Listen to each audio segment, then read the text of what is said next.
Never got the chance to ask. So join us every Saturday, 10 a.m. till noon on GB News, Britain's news channel.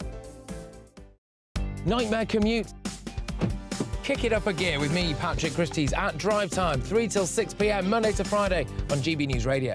You can listen online and on DAB+, on the smart speaker app and on the GB News app. And if you've got an Alexa, all you have to say is, Alexa, play GB News. We're also on TuneIn and the Radio Player apps. From the school run to rush hour, get revved up with me, Patrick Christie's, on GB News and GB News Radio.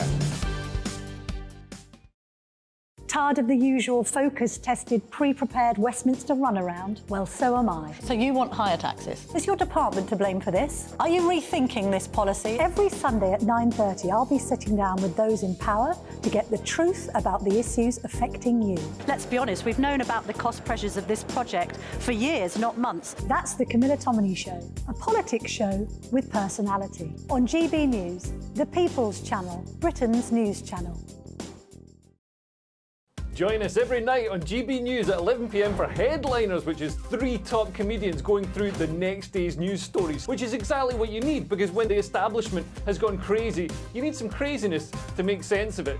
Headliners. You don't have to bother reading the newspaper. We've got it covered for you. Every night at 11 p.m. and repeated every morning at 5 a.m. We won't send you to sleep like some of the other paper review shows out there. So join us 11 p.m. every night on GB News. The People's Channel, Britain's news channel.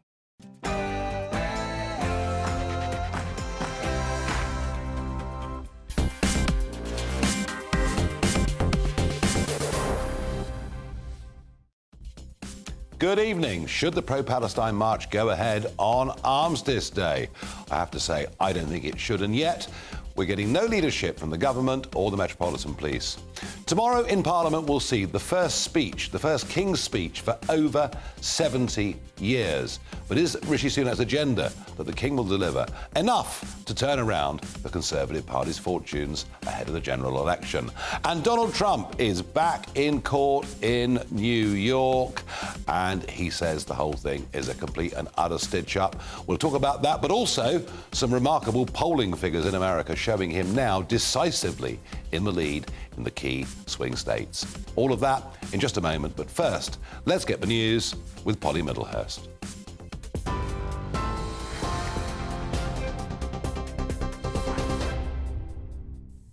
Nigel, thank you, and good evening to you. Well, the top story tonight is that the Metropolitan Police is asking protest organisers to urgently reconsider their plans for demonstrations in London during Remembrance commemorations this weekend. Senior officers said they're concerned by the danger posed by breakaway groups who are intent on fuelling disorder by joining the march. The Met held talks with organisers today, but requests to postpone the protest were declined. Meanwhile, Just Stop Oil activists have denied targeting the cenotaph this morning after around 100 protesters were arrested. The group says they were moved to the base of the monument by police after traffic was shut down near Downing Street. Separately, 2 other activists smashed the glass covering a precious artwork at the National Gallery. They were arrested on suspicion of criminal damage.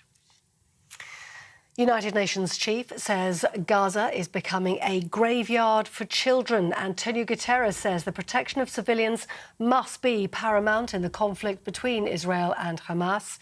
He says Israel's ground operations are hitting civilians, hospitals and UN facilities, including shelters. At the same time, he says Hamas uses civilians as human shields and continues launching rockets towards Israel. Mr. Guterres says no one is safe. I'm deeply concerned about clear violations of international humanitarian law that we are witnessing. Let me be clear. No party to an armed conflict is above international humanitarian law. I salute all those who continue their life-saving work despite the overwhelming challenges and risks. And the unfolding catastrophe makes the need for a humanitarian ceasefire more urgent with every passing hour. Well, in news here at home, laws designed to provide a minimum level of cover during strikes have been extended now to include ambulance staff, rail workers and Border Force employees. Train staff will be asked to operate 40% of their normal timetable. Border security will have to keep all airports open during strikes. The Minimum Service Level Act passed early this year, but has faced criticism from trade unions who say it threatens the right to strike. And in news away from home, Donald Trump has been facing a civil fraud trial that threatens his property empire. The former US president is accused of inflating the value of his properties by over £1.65 billion in order to secure favourable loan terms. Losing the case could mean significant financial consequences for his property interests. Mr. Trump says the court case is just a witch hunt. You're with GB News across the UK on TV, in your car, on digital radio and on your smart speaker by saying play GB News. This is Britain's news channel.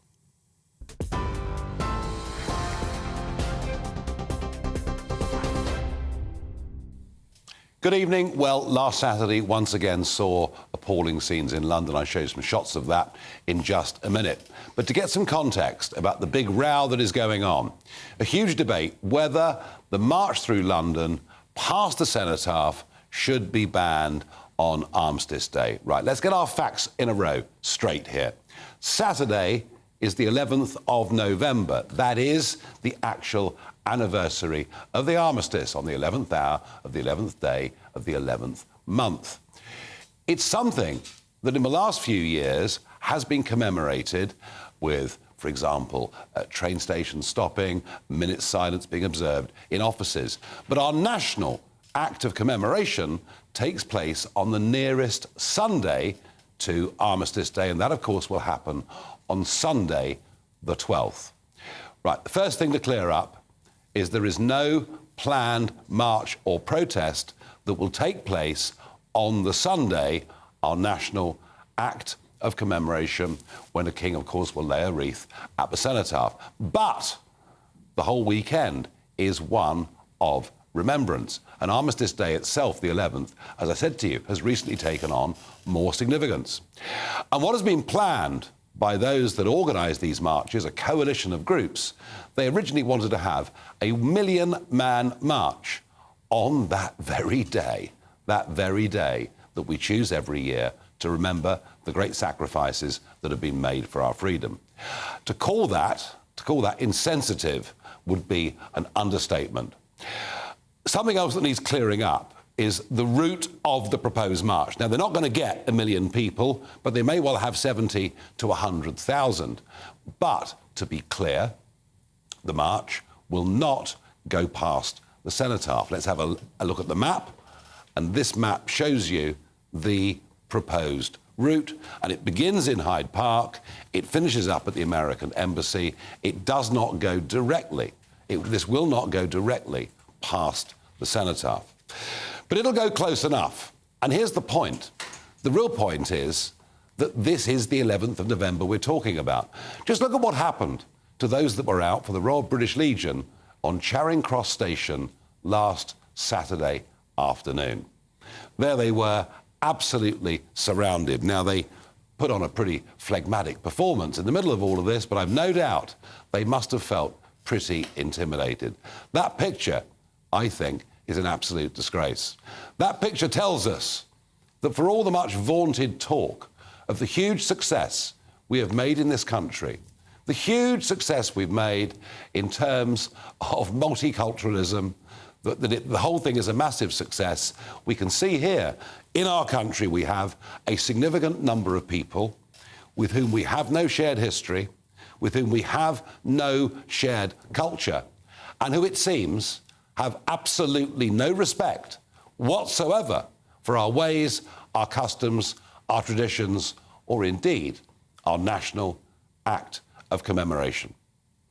The vast majority of the British public do not think this march should go ahead on Armistice Day. And yet, between the police and the government, nothing is getting done. Now, about an hour ago, the Deputy Assistant Commissioner, Aid Adelican at the Met Police, said the risk of violence and disorder linked to breakaway groups is growing. This is of concern ahead of a significant and busy weekend in the capital. Our message to organisers is clear. Please, we ask you to urgently reconsider. It is not appropriate to hold any protests in London this weekend. We urgently ask you to reconsider. And what do we get from the Home Secretary and the Prime Minister? Well, of course, Suella's very good at denouncing these marches as hate marches. But given we have the Public Order Act, it is not beyond the wit of man for the police and the government to actually show some courage and some leadership and to do what most of us think is the right and appropriate thing. And yet, I'm afraid, we're led by gutless people who are not prepared to do this and who allow events to overtake us. Maybe that'll change between now and the end of the week. But right now, it's as if the police are saying to the government, you decide, and the government is saying to the police, you decide. The law, as it fairly clearly states, it needs the Met to recommend the march should be stopped for the Home Secretary to act. But let me ask you, should this march take place? I want your views. Farage at gbnews.com. Well, joining me is Phil Campion, former SAS trooper, and Professor Matthew Goodwin joins us down the line from Hitchin in Hearts, politics professor, and of course pollster, who may have some numbers for us on how the great British public feel. Phil Campion, former serviceman, this weekend, these events, it was originally, of course, to mark the end of the First World War, then the Second World War, but, of course, every subsequent conflict. How do you feel? It's arguably, the most important day in the military calendar. And rightly so, it shouldn't be marred by other things that are of no relation to it whatsoever. So, you have to question why somebody would want to make such a noise on that particular day and why they couldn't do it on another day. So that throws up a problem for me straight away. Are you doing it because of what's happening in Gaza, or have you got another agenda in the back boiling away, which, looking at some of the people within those marches that have been held, you'd probably think there might well be somewhere along those lines. You feel there's an anti-British agenda here, do you? I think there's definitely, an anti-establishment, anti-British. You'd call some of these people onto the streets for anything that stood up against the establishment, and I think they're hijacking it. Yeah, I've been to Gaza, and I've been to Israel, and I know both sides of the argument pretty well, OK? But to understand Middle Eastern politics, you've got to have a brain like a small planet, all right? It's got to be huge, OK? I don't understand it fully, but what I do understand is there are a lot of very genuine people in both sides of the fence who are suffering greatly at the moment, OK? Both Israeli and Gazans, OK? However, this is propped up and pushed to the front by groups like Hamas, who, the very word Hamas means violence in Hebrew, and violence and valour in their own translation. Yeah. It's incredible. I get the argument, Phil, that these are the politics of a foreign country playing out on London streets. One counter-argument to what you've just said. Yep. Some would say that the huge sacrifice that was made so that we could be a country of free speech, and that demonstrating is part of that right. It is, but we still need to, we still need to observe that, the rights of the soldiers and of the people that are supporting, the poppy parade and all that sort of stuff should be observed. OK, we'd be asked to observe it if the boot was on the other foot. Yeah. They should also ask themselves, how much leeway would you be given to go and push your own agenda in their country?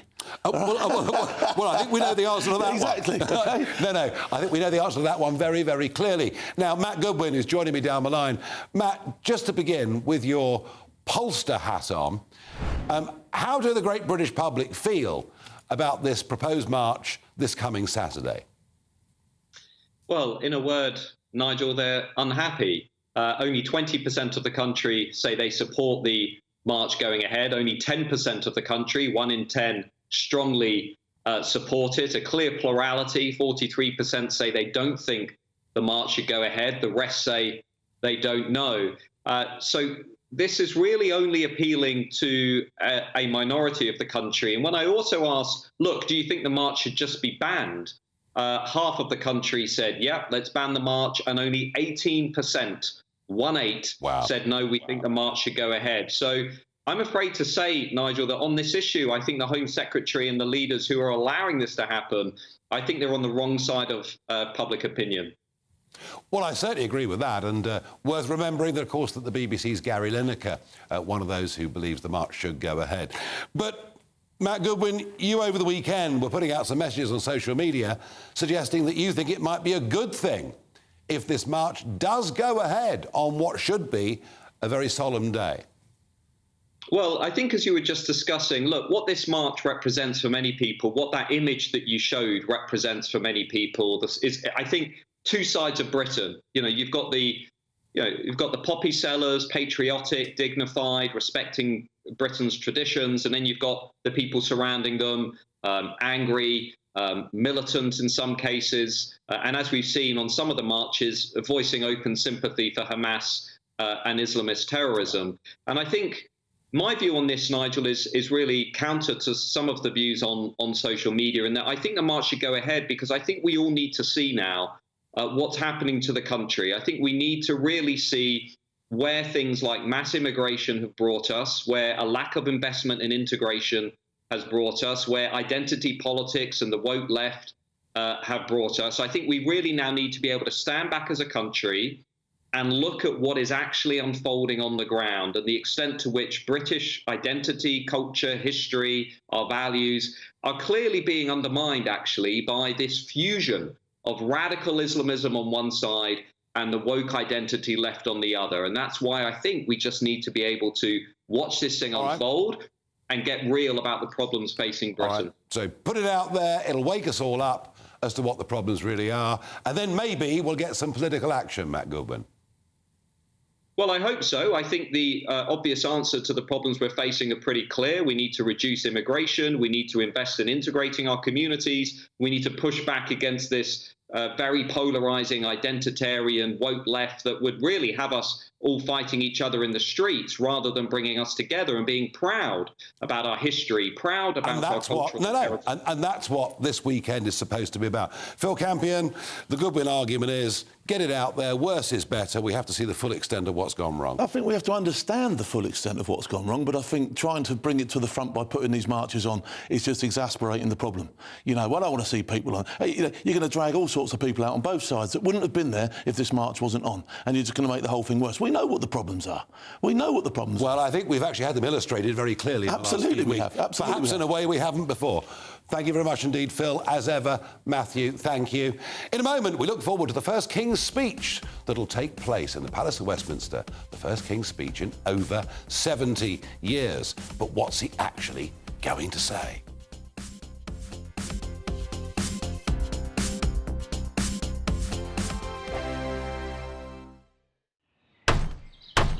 Who is it? We're here for the show. This time. Welcome to the Dinosaur Hour. I was married to a therapist. And you survived? I thought we were getting Hugh Laurie. Second best. You interviewed Saddam Hussein. What's that like? I was terrified. I'm playing strip poker with these three. Oh! No, thank you. My CDs need to be put in alphabetical order. Are you going to be problematic again? The Dinosaur Hour. Sundays at 9 on GB News.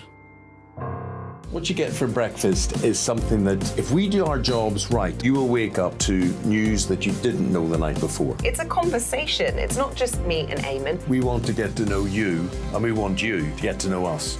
From 6, it's Breakfast with Eamon and Isabel. Monday to Thursdays on GB News. Britain's news channel. People in Britain, they love free speech, but they also love fair play. I don't care if I'm speaking somebody from a trade union, from the Labour Party, somebody from the SNP. And I think the viewers like to see that actually we can challenge one another, but in a positive way. We think we ask the questions that people want to ask, and often we ask the questions that we wanted to ask in Parliament but never got the chance to ask. So join us every Saturday, 10 a.m. till noon on GB News, Britain's news channel. Nightmare commute? Kick it up a gear with me, Patrick Christie's at Drive Time, 3 till 6 p.m, Monday to Friday on GB News Radio. You can listen online and on DAB+, on the smart speaker app and on the GB News app. And if you've got an Alexa, all you have to say is, Alexa, play GB News. We're also on TuneIn and the Radio Player apps.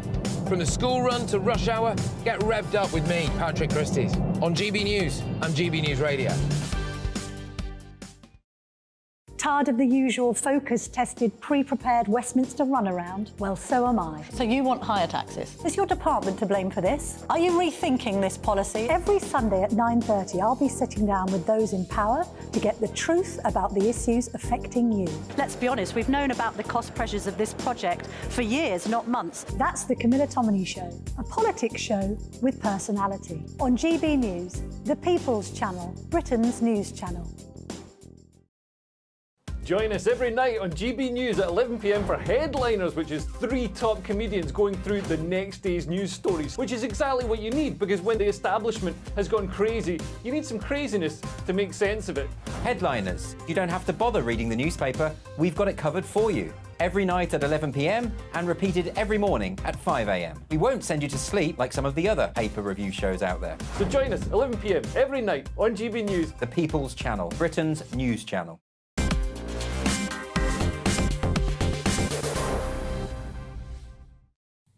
Well, some of your reactions to whether this march should take place on Armistice Day. Frank says, why are we asking the demonstrators not to march over the weekend?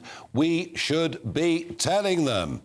Murray says, it should definitely be cancelled all weekend. And Lee says, no, no, no. This is a day to commemorate the armistice. Surely they can pick another day, which was the point that Big Phil Campion was making just a moment ago. Now, the former Prime Minister Boris Johnson visited Israel yesterday. It was a surprise visit, and he was interviewed exclusively by GB News. Here's a short segment of what he had to say. The people who take those decisions about use of terrorist or not terrorist, they should go to the rooms that I've just been in. They should go to Kfar Afaz and the other places, and to all the sites where the brutality was dispensed by those Hamas terrorists. And they would be in absolutely no doubt what those people were trying to do. They were trying to terrify, but also the many tens of thousands, hundreds of thousands, perhaps even millions of people around the world who are cutting Hamas so much slack should look at what happened. And they should realize that when they go on these marches and they shout these slogans, I think quite hate-filled slogans against Israel, they are actually giving their support to the kind of crazed, racist violence that we saw on October the 7th. Well, some really quite strong words there from Boris Johnson about the marchers and what the sympathies of many of them, perhaps too many of them, really are. And the man that conducted that interview is, of course, Mark White, GB News' security editor, who speaks to me now live from Tel Aviv. Mark, did you get the impression that Boris Johnson, having visited that kibbutz where the massacre took place, he sounded like he was very, very moved by it? There's no doubt at all. I mean, he still looked shaken, and I spoke to him about what he saw, and he said it was just awful. He was in a house where the pools of dried up blood were still there, the drag marks, the bullets in the wall and in a sofa. It was quite clear that a terrible massacre had happened in that one house, and there were multiple houses all around the kibbutz he was in. So, I mean, he knows, you know, he's, as a former journalist, what the news cycle is like, that a month on, people's memories start to fade about just how awful that event was. And understandably, with all the images coming out of Gaza, that is dominating the news cycle. So he wanted to just hammer home the need to remember what happened there and why Israel is engaged in what it's engaged in at the moment, and not to have any illusions about what Hamas is. People need, he said, to be clear-eyed about the fact that this is a murderous terrorist group that needs to be taken out of the picture. Yeah, I mean, look, there's no doubt that Hamas want to wipe out the state of Israel and the people that live within it. That is clearly not Israel's objective in Gaza, but the death toll in Gaza is now over 10,000. And it would seem that the United Nations are now siding pretty firmly against the Israeli government? There's no doubt about it. Antonio Guterres, the Secretary General, again today describing the situation in Gaza as a graveyard for children, and indeed all of the United Nations agencies coming together with one voice today to call for a ceasefire. Well, at the moment at least, Israel's allies are sticking behind Israel in terms of not calling for a ceasefire, but they are putting an awful lot of pressure on Israel for humanitarian pauses.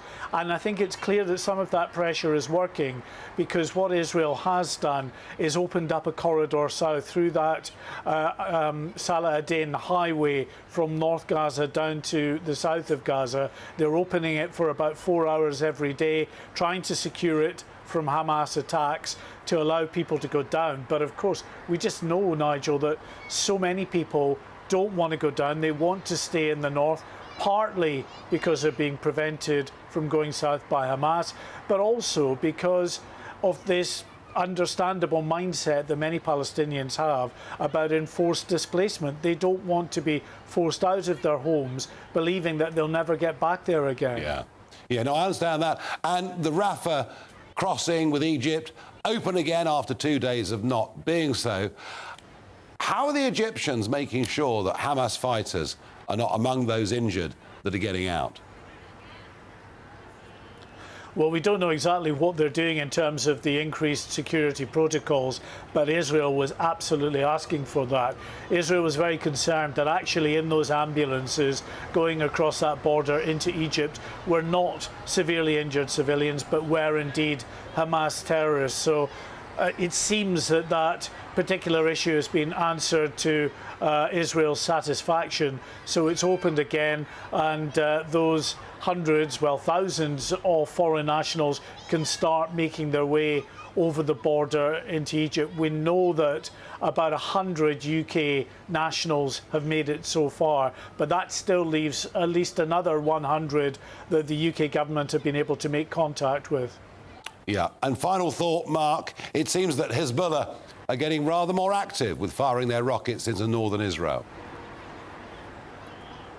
This is a real worry, Nigel. I have to say, ever since Hassan Nasrallah, the head of Hezbollah's speech on Friday, where people kind of sighed a bit of, relief, thinking that, OK, he's not declared all-out war on Israel, but he did indicate an uptick in violence, and that is exactly what's happened, with lots of missiles, rockets and other munitions being fired over Israel's northern border. And today, Nigel, for the first time, we've had more attacks coming over that northern border from Lebanon than we have from Hamas out of Gaza. Yeah. Mark White, live from Tel Aviv, thank you very much indeed. Now, tomorrow is a grand day, the state opening of Parliament. It really is quite an event, and of course, King Charles will be there to deliver the speech on behalf of the government. The first time a king has done that for over 70 years. Joining me to analyse what might or might not be said is Sean Worth, Director of the Westminster Policy Institute and former Downing Street advisor to David Cameron. Sean, welcome. It's a tough time. They're 20 points behind in the polls.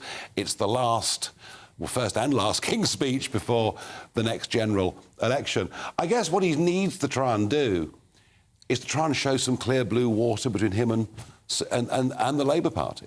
Yeah, I mean, the first thing you've got to try and do, you're right, this is the last legislative move, if you like, before the election. You've got to say that this is not a government limping to the finish line, given those polls, without a plan that's going to lose. So you've got to demonstrate there's a plan. The problem is that there isn't enough time to do anything serious, like, planning reform, say, and like do because it takes stuff. ages to get legislation through. It's like literally 3 years or something like that. It will take to get a serious reform plan on something like. I always use the example of planning, because planning is holding this country back massively, as you know. But he's got like a few months, so he's got to demonstrate. He's got a big plan, but he's also got to demonstrate that this is a government that has serious messages to push for the election. And I think what they're trying to do is create some divisions with the Labour Party. You'll have seen in the press there's briefings that he might open up more oil and gas licences, which Labour oppose. He might do something on transsexual ideologues trying to get into our schools and tell our kids that there's 1,000 genders, trying to get rid of that sort of stuff. You know, that sort of stuff winds the Labour Party up, really. You know, they go mad over that stuff. So that creates some divisions, but it doesn't quite tell everyone that there's a big plan. So that's the real sort of tension here. Oh, no, you're missing the point. There's a huge plan. Nobody born from 2009 or afterwards will ever be able to buy a cigarette. Don't worry about the drug epidemic in the country. I mean, some of this stuff, you know, we saw this at the conference speech. He seems to have a peculiar set of priorities. Well, I think what I gather, I don't know if this is going to happen, but I gather there's going to be something a bit more visionary around Autumn Statement, which is on the 22nd, in terms of economic vision. The smoking thing, I don't think anyone's really noticed, to be honest. I know you're a famous smoker. No, but it seems a very odd... Fiddling with A-levels and bringing in that ban seems an odd set of priorities. That's what I'm saying. Yeah, I think that stuff looks like, you know, somebody's on their way out trying to create a little bit of a legacy, but nobody cares. So I hope that's not going to really feature. But, I mean, the big thing is, have we got, as the Conservative Party, got a serious economic plan? Yeah. Are we going to be able to, you know... the Labour Party are 20-odd points average. Consistently. Literally, going towards an election. Yeah. Before I worked in politics and, you know, Number 10 and all that, and high fluting coming on here and all that stuff, I used to be a branch chairman, you know, organising leaflet deliverers. Yeah. And this election, we just want stuff we can sell on the doorstep. And I think we need some stuff like that out of this King's Speech. So if it doesn't come tomorrow, there'll be an uplifting autumn statement from that bullish optimist Jeremy Hunt. Well, I think Rishi Sunak will... I think, come out and try and set out a sort of an economic vision for this country for growth. But all we get is miserablism from the Chancellor. We do, but, you know, the economy's... There's a difficult situation, but I think there's serious things. I'm chair of a thing called Conservative Friends of Business, and we're pressuring the party to do a lot more to... like, re-establish the Conservative Party as a party of business. So, like, reversing the 30% increase in corporation tax this year, revisiting IR35 rules, which drive the self-employed crazy. Sean, they've done none of these things. They've got it all wrong with business. I know they have, and that's why we've been set up. We literally set up last year. But the big thing that the party needs to do... I think the Labour Party is coming onto that ground, and I don't think they're really serious. They're saying they support business, but the entire party basically backs the trade union movement, and a whole load of the woke left that think that companies should be, you know, forcing you to use your personal pronouns and all that kind of stuff. Yeah, no, I get that. The Conservative Party has got to take that territory back, but, you know, corporation tax going up as it is a massive issue. That's a disaster. And there's a lot of actual Conservative MPs that are pressuring to get that back down. We'll see what comes tomorrow. We'll see what comes in the autumn statement. But how energetic do you think those people that you used to organise as canvassers and leafleters are? At the moment, they lack stuff to sell on the doorstep. I've now just got back into local stuff and organisation. There's a gulf between when I used to do it. I was in Wandsworth, which was a flagship Tory borough. Yeah. And we used to, you know, we smashed Labour every election. Lowest council tax. Yeah, lowest council tax. All of those that was our big thing. Yeah. And now it's Labour run, which is a huge turnaround. But what we want on the doorstep is stuff we can sell, which is not visionary. That is the stuff like, you know, stop the trans nutters indoctrinating my kids with critical race theory and all sorts of weird and wonderful things. So we do want that. Maybe. But we want big vision as well. Maybe you'll get some of that tomorrow. Maybe you won't. I don't know. You don't know. We will find out, of course, and analyse all of it tomorrow evening here at 7 o'clock. All I can say is, from my visit to the Conservative Party conference, I think the activists are like a lost tribe. They're out there in the wilderness, desperate for leadership, desperate for a vision they can believe in. In a moment, we go and have a look at what's been happening in a courtroom in New York this afternoon with the one and only Donald J. Trump.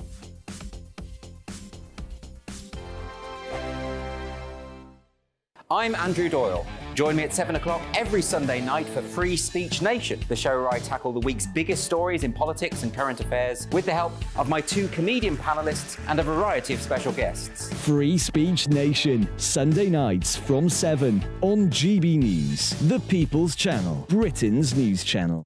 In a world of dull and predictable radio and TV shows, Oh, hi. On Mark Dolan tonight, we've got big guests. We drill into the big stories of the day. The show adds up to a brilliant listening and viewing experience. Mark Dolan tonight is the most entertaining current affairs show ever, and that's a fact. Join me, Mark Dolan, Fridays and Saturdays from 9, Sundays from 10. Only on GB News, the People's Channel, Britain's news channel. There's only 3 people you can trust in life. Your doctor, your lawyer, and your nana. I'm not sure. So join me, Nana Aquare, at 3 p.m. every Saturday and Sunday, where we discuss the biggest topics of the weekend. Be ready for battle. Could you be quiet? What is this? It's my new teeth. It's your new teeth. I don't bite. Well, not without a good reason. Always honest, always fun. Every weekend at 3 p.m. on GB News, the People's Channel, Britain's news channel. So Jubes and Kerr, we tackle the issues of the day with real, robust debate, both sides of the fence, battling it out with me in the middle with my forthright opinions and views. And often really interesting things happen because you start with a position and then by the end of the debate you find actually, well, I might not have thought about that one. What we need in this country is 2 new political parties. You should maybe think about doing a 2024 calendar. I'm Michelle Dewberry and I'm keeping you company right through until 7 o'clock this evening. GB News, the People's Channel, Britain's watching. Join us every night on GB News at 11 p.m. for Headliners, which is 3 top comedians going through the next day's news stories, which is exactly what you need, because when the establishment has gone crazy, you need some craziness to make sense of it. Headliners. You don't have to bother reading the newspaper. We've got it covered for you. Every night at 11 p.m. and repeated every morning at 5 a.m. We won't send you to sleep like some of the other paper review shows out there. So join us 11 p.m. every night on GB News. The People's Channel, Britain's news channel. Who is it? We're here for the show. More energy this time! Welcome to the dinosaur hour. I was married to a therapist. And you survived? I thought we were getting Hugh Laurie. Second best. You interviewed Saddam Hussein. What's that like? I was terrified. I'm playing strip poker with these 3. Oh! No, thank you. My CDs need to be put in alphabetical order. Are you going to be problematic again? The Dinosaur Hour. Sundays at 9 on GB News.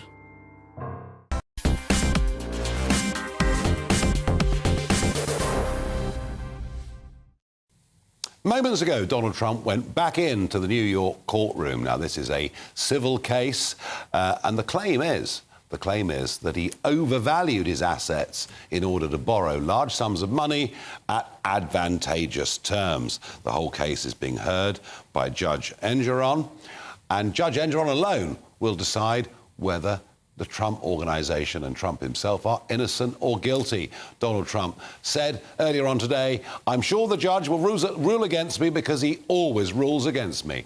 I thought that Mar-a-Lago was very underestimated." Now that means, folks, that Mar-a-Lago, the judge said, was worth between $18 and $27 million, when it's probably worth about $500 million, if not maybe even $1 billion. I mean, the whole thing is a joke. I go on. "I didn't do anything about it. I just left it," said Trump. "I just let it be. I don't care. This is a very, very unfair trial, and I hope the public is watching it." The judge said to Mr. Trump's barrister, "Mr. Keyes, can you control your client? This is a non-political rally. This is a courtroom. I don't want editorializing. We'll be here forever." Well, joining me down the line to discuss this and much else is Kash Patel, formerly of the National Security Council and an accomplished lawyer in his own right. Kash, I mean, this system is so politicised that to value Mar-a-Lago at $18 million, doesn't it just prove the whole thing is a complete and utter farce? Well, it's great to be with you, Nigel. And look, as a former public defender myself and the equivalent of a Crown Prosecution Service there in England over here, you would think the one place that the rule of law would meet facts is in a court of law. But what Donald Trump has been able to show the world, not just America, is that there is a 2-tier system of justice. And it's not just at the federal level, it's at the state level. And it's not just at the criminal level, it's at the civil level. You don't have to be a real estate tycoon to know that the most valued property in South Florida, Mar-a-Lago, is not worth worth $18 million. But the key here is that the attorney general, the prosecutor in this case, campaigned on convicting Donald Trump and found a statute that had never been used to deprive Donald Trump of a jury trial for a fraud prosecution which has no fraud victims. There's no victims of fraud in this case. The only purpose is to gut Donald Trump financially and participate in the rigging of an election. Cash, it's astonishing, and I think that at some point Americans need to have a very good look at serious reform of their judicial system. Maybe, Cash, this explains why the polling we saw that came out yesterday shows Trump leading in 5 of the 6 key marginal states, swing states, but now leading by an average of 4 points, and in some cases up to 8 or 9 points. These are very, very dramatic polling figures, aren't they? No, you're absolutely right. And look, as an individual, as President Trump's senior advisor for national security, I travel the country and participate in these events. So I see the real-time feed and reaction from whether it's the federal cases in D.C. or Florida, or the criminal case in New York or Georgia, or the Colorado case to try to get him off the ballot, where I was actually the lead witness in that case for Donald Trump. It's a combination of effects that have left these battleground states and the middle-of-the-road Americans to say, we do not want a two-tier system of justice. We don't want weaponized law enforcement and intelligence. It's not about Donald Trump. They might come after me and my family if I dare to say the wrong thing or pull the lever the wrong way. That's what people are waking up to. I get it. And finally, of course, some big state elections taking place in Virginia today. A great bellwether state. We'll watch. We read interest in Cash. Thank you for joining us again. Come and see us again soon, please. Will do. Thanks so much. And we'll analyse those results tomorrow as well. Now, the What the Farage moment is on Conservative Home. Yesterday it was published that a poll of Conservative Party members and activists shows that 7 out of 10 would welcome me back in the Conservative Party. This is a big, big change from back in 2014-15, when only 2/5 of the party thought I should be a part of it. And that's because in those days, being a genuine Eurosceptic was marginal within the Conservative Party. It is now mainstream. And perhaps some of those people think that maybe I believe in the same things that they believe in. What a pity that the Central Party and most of their MPs simply don't. Now, the war on the motorist is something that we have been covering pretty extensively on this programme. The ULEZ extension, the 20-mile-an-hour speed limits. But, of course, parking. Parking is another area where they're after the motorist. And quite extraordinary that in the city of Bath, there is now, on the app that you have to have, and you have to have a smartphone if you're able to pay your parking, but there are now an astonishing 198 different tariffs. Different tariffs according to when your car was made. Different tariffs according to the estimates of what your particulate pollutants are. Different estimates whether you have an electric car, a diesel car, or an unleaded car. 198 different tariffs, and all over the country, what you will see is that you will be charged more to park your car if it doesn't conform with modern values of saving the planet. In a moment, we're going to talk about homelessness because the Home Secretary, Suella Braverman, said that people living on the streets, in many cases, was a lifestyle choice, and everyone's gone completely berserk. I'll be joined by a homeless charity founder to see, was there perhaps an element of truth in what the Home Secretary said, even if it did look a little bit clumsy. Coming up on GBN tonight with me, Mark Dolan. Is Nigel Farage returning the Tories' only hope? He joins me live. I ask Kelvin McKenzie if Gary Lineker should be axed from Match of the Day for his latest outburst on Israel. And my royal experts tackle Prince Harry's sensational snub of the King's 75th birthday celebrations. Join me for 2 hours of feisty debate, 9 to 11 on GB News.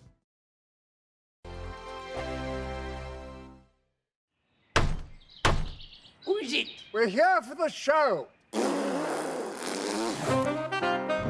More energy this time! Welcome to the dinosaur hour. I was married to a therapist. And you survived? I thought we were getting Hugh Laurie. Second best.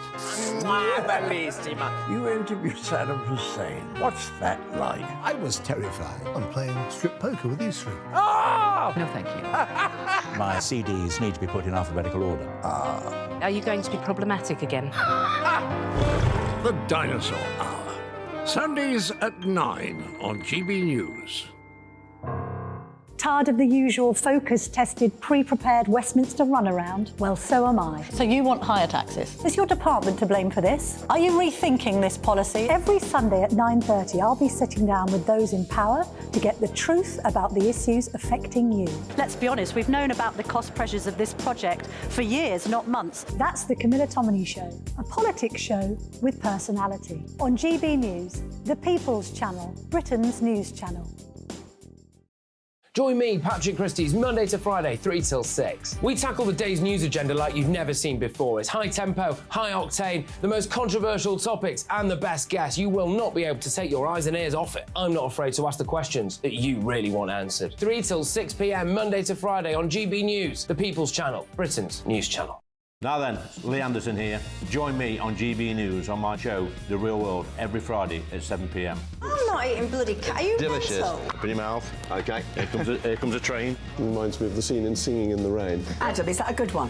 Whoa! Join me at 7 on GB News, Britain's news channel. I'm Andrew Doyle. Join me at 7 o'clock every Sunday night for Free Speech Nation, the show where I tackle the week's biggest stories in politics and current affairs with the help of my 2 comedian panellists and a variety of special guests. Free Speech Nation, Sunday nights from 7 on GB News, the People's Channel, Britain's news channel. GB News, unlike other broadcasters, isn't obsessed with the London-Westminster bubble. We think there's a nation beyond the M25, and that's why we talk about the issues that matter across the land. Join me on State of the Nation, 8 to 9 o'clock, Monday to Thursday, on GB News. Daisy's listening, and you should too. In a world of dull and predictable radio and TV shows, Oh, hi. On Mark Dolan tonight, we've got big guests. We drill into the big stories of the day. The show adds up to a brilliant listening and viewing experience. Mark Dolan Tonight is the most entertaining current affairs show ever, and that's a fact. Join me, Mark Dolan, Fridays and Saturdays from 9, Sundays from 10. Only on GB News, the People's Channel, Britain's news channel.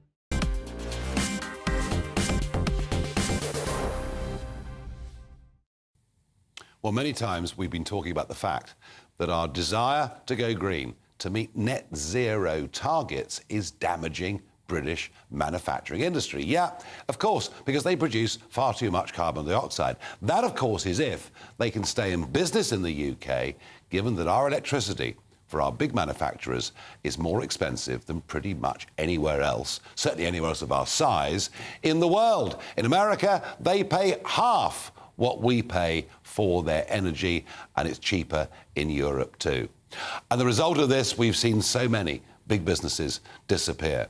Now, just a few weeks ago, we learned that down at Port Talbot, Tata would be changing their furnaces and a few thousand people would lose their jobs. Of course, whenever these plants close, all that happens is the steel production goes somewhere else.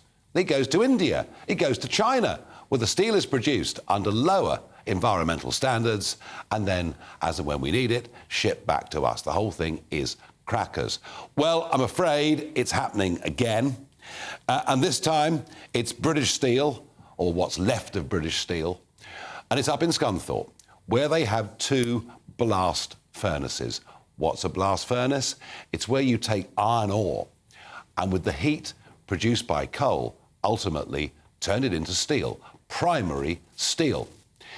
But the proposal now is that what will happen is both those blast furnaces will close to be replaced by what are known as electric arc furnaces, one in Scunthorpe and possibly one back in Redcar, which hasn't had steel making for some time. But here's the problem. The electric arc furnace may produce less CO2, but it doesn't produce any primary steel. All it can do, literally all it can do, is to take second-hand scrap steel and then recycle it into new steel, which is not of sufficient strength and quality for certain applications. We are about to become a nation that doesn't produce any primary steel. And we're doing that. We're doing that at a time when the world has never looked closer to war, frankly, than at any point for decade after decade. And tomorrow, in the King's speech, you will hear Rishi Sunak's words that we will open up to oil and gas licences because it makes sense to produce the oil and gas that we need rather than importing it, and yet you will not hear a word about steel. And I honestly think, and I'm not one for nationalising industries or anything like that, but I genuinely believe that steel is a vital strategic asset for this country. And to think that not long down the road, we will no longer be a primary producer of this vital product, I think is absolutely disastrous. Now, we've heard all the awful words over and over and over about just how bad Brexit was going to be for the economy, and indeed is for the economy.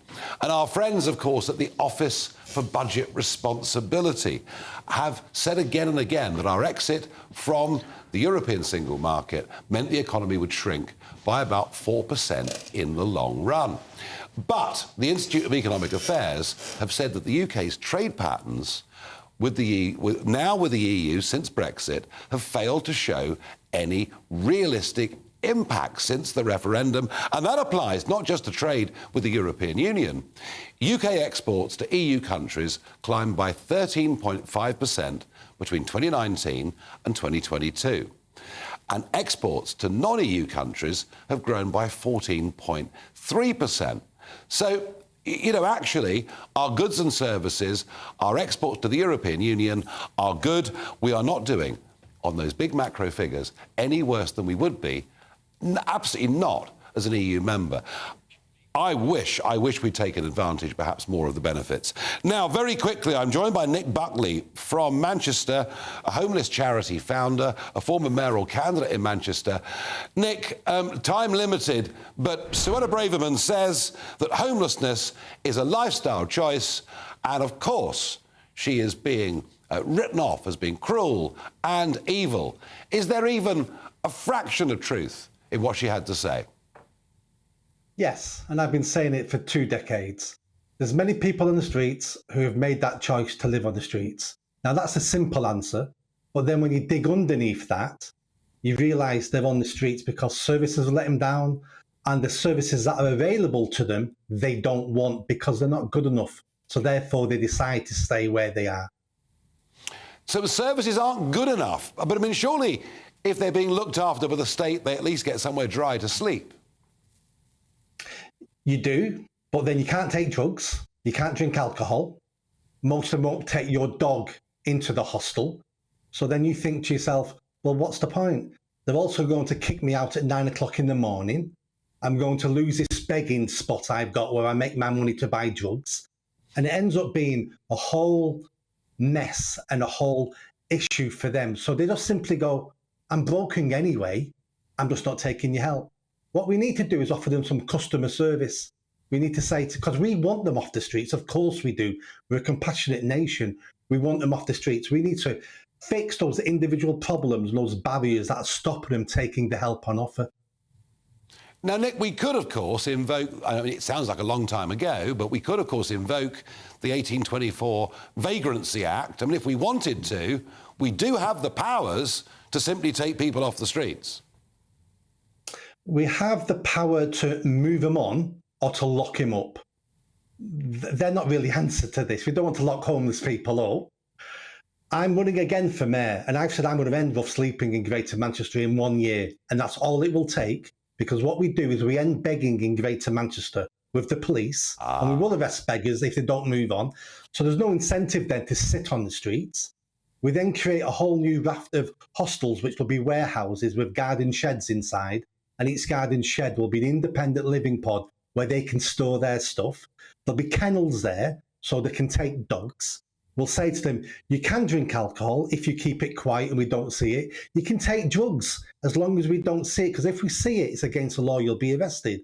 that gets them off the streets that day, and then the services, social services, mental health, drug addiction support can work with them, move them on. But the number one step is get them off the streets on day one. Nick, that is really, really interesting.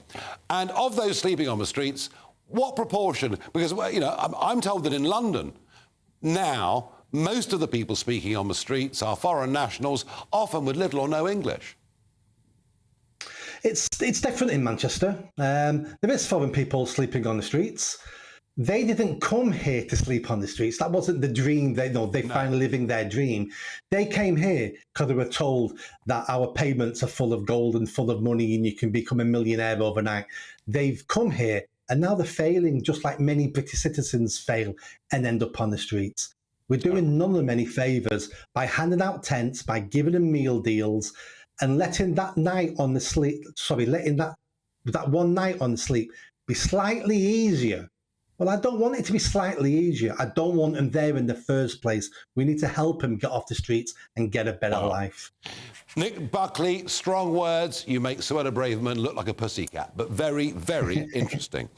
Jacob Rees-Mogg, that was really interesting. Really interesting, yes, and a practical solution to getting people off the streets, because, as Nick was saying, if people can get the help, then they don't want to be on the streets. They want to have a roof over their head, but they have lots of problems. And I've heard before people talk about the drug issue and the dog issue that mean people don't want to take the shelters that are available, but they are available if people need them. I mean, Central London, Westminster has a very good record as a city council of making provision for people if they are willing to accept the constraints and not having the dog. They've got to live within the rules. No, yes, absolutely. And Jacob, I'm going to have to return to this steel and what is happening in Scunthorpe, and we're about to become a country, if we close those two blast furnaces, that doesn't produce any primary steel at all. And it's completely mad. In my brief period as Energy Secretary and Business Secretary, what I was trying to do was get rid of our emissions trading scheme. I was trying to persuade the Chancellor to get rid of it, because we make our electricity costs, our energy costs in this country so high that it is uneconomic to produce steel. This is not that we're uncompetitive in terms of the companies, it's because we have regulations that mean that if we import it from China, it's a Chinese emission. If we make it in the UK, it's a UK emission. It's bonkers. And we ought to stop these green regulations that are ruining our industry. That's what ought to be in the King's speech tomorrow. It follows on from the Prime Minister's excellent speech a few weeks ago, but we need action to do it. Well, I hope, and you're going to be there, of course. I'll be there, yeah. Absolutely. And tonight on the show? Oh, tonight we're going to be talking about the proposed march. And people have a right to march, but they don't always have to use their right. And to do it on Armistice Day seems to me to be I'm unwise. With you on that 100%. Let's have a look at the autumnal weather. Hi there and welcome to the latest forecast for GB News from the Met Office. Showers for many of us continuing over the next 24 hours. The most frequent of these will be in the west. The clearest skies and the driest intervals will be towards the east. We've got low pressure sitting to the north of Scotland at the moment and a keen west-northwesterly airflow driving those showers in. And in fact, across western Scotland, some longer spells of rain expected through the evening. The showers will continue to feed into the north and west of England, Wales, Northern Ireland as well. And with that brisk breeze, it's not going to be too chilly overnight. But where we get some shelter from the wind towards the southeast, more especially northeast Scotland, be a touch of frost in places as we begin Tuesday. A chilly start, had some mist and fog as well for parts of Aberdeenshire, for example, first thing. That'll clear by 9 or 10 a.m. and then brighter skies for many with some sunny spells. Frequent showers from the word go in the west. They will tend to ease in the west later, whilst the odd one could pop up towards central and eastern parts. And temperatures will reach similar numbers to Monday, so 12, 13 in the south, 10 or 11 further north. We start Wednesday with a chill in the air in the east, but cloudy, breezy and wet weather towards the west. That will push through, followed by brighter skies into the afternoon, but also frequent showers once again, especially for Scotland and Northern Ireland. And we keep the sunshine and showers theme going through Thursday and Friday with temperatures not far from average for the time of year.